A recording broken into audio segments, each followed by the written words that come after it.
Pero at face value, meron mahirap mag-speculate. Alam mo, ito ako, kasi alam ko yung kalakaran pagdating sa mga insertions.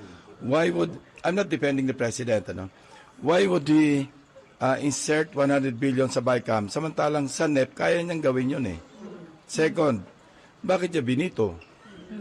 Bakit niya in-FLR?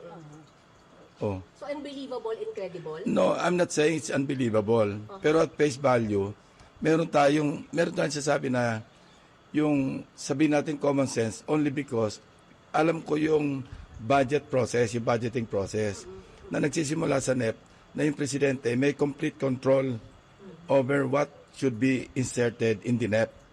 So kung ganun na pala, ba't sa BICAM pa siya magpapa-insert?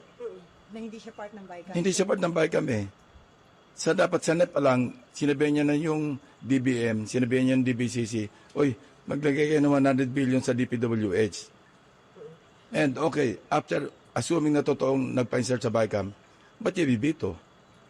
Mahirap mag-speculate. Alam mo, ito